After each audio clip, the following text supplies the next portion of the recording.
เบิ่งในพี่น้องประเทศลาวเฮาคือบ้านเมืองบ่มีคือบ่มีแปรเนาะพี่น้องเนาะคนนับถือศาสนาคริสเตียนถูกประชาชนกลุ่มหนึ่งเนาะในหมู่บ้านเดียวกันไปหม่างเฮือนเพศซ่านเขาเจ้าเนาะ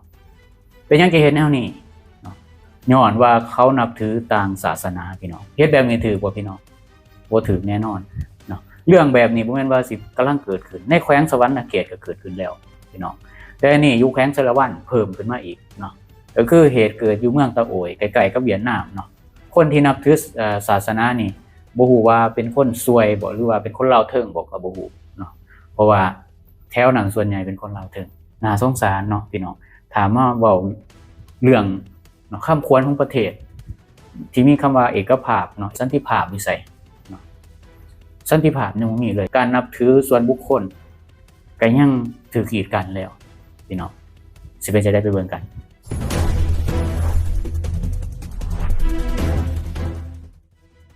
กับสวัสดีครับ FC ทั้งฟังไทยแล้วก็สบายดีพี่น้องลาวทุกท่านเนาะกันเนาะมื้อนี้พบกันอีกเช่นเก่าเช่นเดิมใน2วันทิ้งทุนูหรือว่า1เรื่องต้องฮู้นั่นแหละพี่น้องอย่างที่แอดมินได้เว้าแล้วเนี่ยแขวงสะหวรรณเมืองตะโอยใกล้ๆสมวยใกล้ชายแดนเวียดนามเนาะถ้าเกิดลักษณะแนวนี้แล้วไปหม่างเฮือนเพศซ่านแบบนี้แล้วเนี่ยมันเท่ากับว่าเป็นศาลเตี่ยแหละจัดการโดยศาลเตี่ยเนาะบ่คันแม่นว่าเขาเฮ็ดผิดหยังไปสั่งสอนให้คนไปทำลายบ่ไปสั่งสอนให้คนไปลักขโมยบ่อันนี้คันแม่นเป็นแนวนั้นก็จังว่ากันอีกเทื่อนึงเนาะตามเหตุและผลของมันว่าเขามีความรุนแรงไปเฮ็ดกับญาติพี่น้องของคนที่มาเฮือนเพศซ่านเขาบ่ศาสนาคริสเตียนเขาไปเผยแผ่เนาะทางฝั่งเหนือของประเทศลาวก็หลายเขาไปเผยแผ่พี่น้องไปเผยแผ่ศาสนาให้สำหรับผู้ที่เป็นชนเผ่าพี่น้องบ่มีศาสนาแบบเดียวกันกับนี่แหละอยู่ในคลิปนี่แหละเป็นชนเผ่าเนาะลาวเทิงหรือว่าถ้าเป็นภาษาไทยเขาก็สิว่าเป็นซวยพี่น้องเป็นชาวซวยเป็นเจ้าคือมือหรืออีหยังก็แล้วแต่เนาะเฮ็ดแบบนี้บ่ถูกต้องพี่น้องเนาะเฮ็ดแบบนี้เนี่ยถ้ายังบ่มีอำนาจการปกครองไปห้ามหรือว่านายบ้านบ่ไปห้ามเท่ากับปากว่าตาขยิบไปเลยพี่น้องเนาะบางทีอาจสิคิดว่าศาสนาของตะเว้นตกนี่อาจสิมาเผยแผ่ยังทางการเมืองบ่ส่วนหลายเพิ่นสิคิดกันแบบนี้เนาะคนที่เอาศาสนาเข้าไปนี่สิอยู่ยากลำบากพี่น้องเนาะซึ่งมันมีกฎหมายรับรองได้พี่น้องไปหม่างเฮือนเพศซ่านเขาหรือไปไล่ไปอิหยังเขานี่บ่ได้พี่น้องเขามีกฎหมายคุ้มครองอยู่เฮ็ดกับว่าบ้านเมืองบ่มีคือบ่มีแปร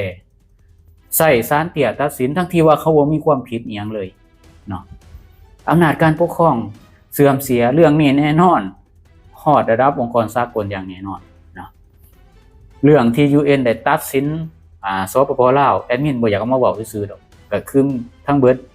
มี13ข้อแต่รับมา4ข้อพี่น้อง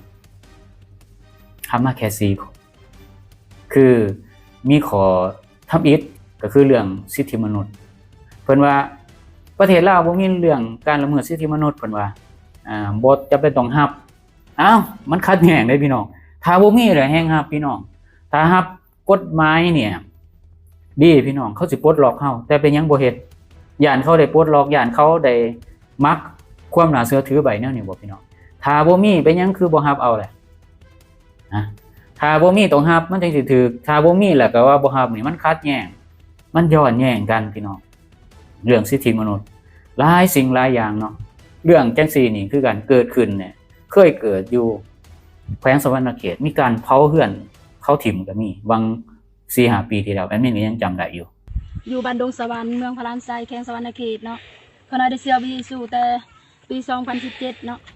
ฮอดปัจจุบันนี้พี่น้องเขาต่อต้านอันพัวเขาหน่อยหันรับตาลาโลกพี่น้องไปจักในสิเฮ็ดแล้วเขาก็ว่าโจมรถโจมมันนั้นศพมันใช้รถเขาก็มาส่งอยู่เฮือนเขาหน่อยพี่น้องไปส่งเฮือนเขาหน่อยยังบ่พอเขาก็จะแก้ศพแต่เฮือนเขาหน่อยเขาจะไปเผาเขาหาพื้นหารั้วแบบนี้บ่ได้พี่น้องเนาะคันสิสงสัยไปเวิดว่าโอ้เขาสิเอาเผยแพร่ทางการเมืองตะเวนตกมาเขาสู่สปป.ลาวนี่เคลื่อนว่าเป็นความคิดวิตกกังวลแล้วพี่น้องบ่ว่าสิมีความวิตกกังวลอีหยังถ้าแม่นว่าบ่มีหยังพอสิให้วิตกกังวลก็ปล่อยให้เขานับถือที่พี่น้องเพราะว่ากฎหมายมันก็มีอยู่แล้วว่าต้องนับถืออย่างอิสระศาสนาใดก็นับถือได้เบิดเนาะก็คือมีกฎหมายอยู่แล้วประเทศลาวมีกฎหมายรองรับ สหประชาชาติก็รับรู้แล้วว่าการนับถือเนาะก็คือสามารถนับถือได้อย่างเสรีพี่น้องแต่มาเฮ็ดจังซี่เนาะบ่ฮู้แหละว่าใครอยู่เบื้องหลังเนาะแต่เบิ่งแล้วนี่ถ้าอำนาจการปกครองบ่ดำเนินคดีกลุ่มคนที่ไปทำลายแน่นอนปากว่าตาขยิบแน่นอนพี่น้องต้องมีอิหยังอยู่เบื้องหลังหรือเนาะก็สิมีอีกเรื่องนึงเนาะก็คือเหตุผลที่2คนในเมืองนี้เนาะเมืองตะโอยนี่เป็นเมืองที่บ่มีศาสนาพี่น้องเขานับถือผีอาจสิเป็นไปก็ได้ว่าเอาศาสนาเข้าไปนี่สิไปสร้างความเสื่อมเสียให้วัฒนธรรมเขาบ่เนาะซึ่งมันก็บ่ถูกอีกคือกันถ้าคิดแนวนี้เนาะเฮาสิไปนับถืออิหยังที่มันบ่มีหลักการบ่ได้เนาะแล้วก็เฮาสิมากีดกันแล้วก็เฮ็ดแบบนี้เป็นการผิดต่อหลักมนุษยธรรมเนาะไปหมางเฮือนไปกีดกันการนับถือของเขานี่ผิดหลักมนุษยธรรมพี่น้องแอดมินอยากให้พี่น้องคนเล่าถึงรับรู้ไว้ว่าการนับถือผีเนาะผีเนี่ยเป็นความเชื่อเนาะส่วนบุคคลที่แบบว่าบูว่ามีแท้หรือบ่มีแต่ว่านับถือตามหลักศาสนานี่คือมันมีหลักการพี่น้องมีหลักการมีความเมตตามีความกรุณามีความมุทิตาอุเบกขาต่างๆเนี่ยทุกศาสนามีเบิดเนาะสอนให้ฮักสอนให้เมตตาแอดมินเชื่อว่าทุกศาสนามีเบิดเบิ่งแล้วเนาะ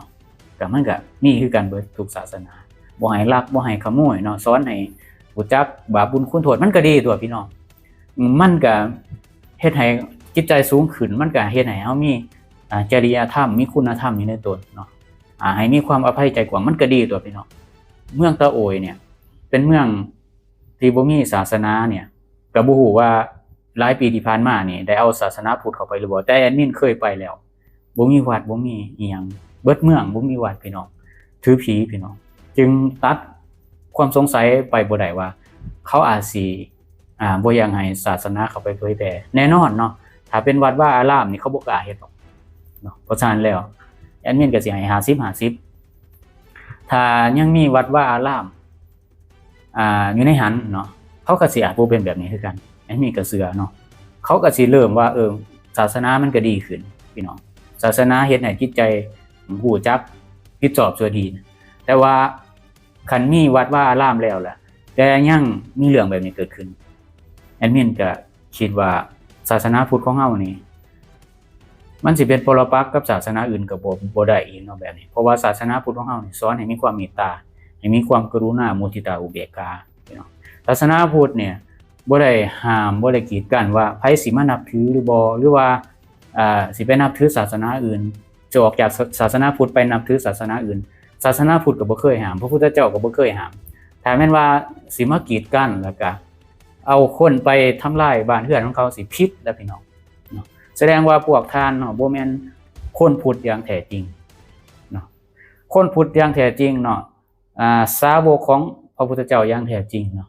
บ่เฮ็ดแบบนี้พี่น้องจะบ่ไปเบียดเบียนคนอื่นจะบ่ไปกีดกันการนับถือของคนอื่นเนาะซึ่งผิดแห้งพี่น้องเฮ็ดแบบนี้เสื่อมเสียศาสนาพุทธเสื่อมเสียประเทศชาติเสื่อมเสียความเป็นชาวพุทธเสื่อมเสียไปเบิดพี่น้องเพราะฉะนั้นแล้วแอดมินก็สงสัยหลายสิ่งหลายอย่างมันตัดออกจากกันบ่ได้พี่น้องอำนาจการปกครองก็ปล่อยให้เป็นจังซี่เนาะแอดมินก็บ่แม่นว่าสิกำลังเห็นเนาะเหตุแบบนี้ลักษณะนี้เกิดขึ้นแล้วในแขวงสวรรณเขตก็เคยเกิดขึ้นแล้วไปมาเฮือนเพศซ่านเขาจังซี่แหละจนเรื่องราวฮอดองค์กรระดับโลกเขาถ่วงติงมาเฮ็ดให้ผู้นำลาวนี่บ่จักสิตอบเขาคือที่ผ่านมาเนาะเขาก็เอิ้นขึ้นไปตอบคำถามก็บ่ได้พี่น้องให้ไปประมาณ200กว่าข้อโอเคสำหรับมื้อนี้ขอมุกขอบใจขอบคุณสำหรับ10ท่านที่ให้เกียรติเข้ามาติดตามฟังชมหรือกดไลค์กด Subscribe เพื่อสิได้บ่พลาดคลิปต่อไปอีกทีต่อไปสำหรับมื้อนี้ขอกล่าวคำว่าสวัสดีครับสบายดีบาย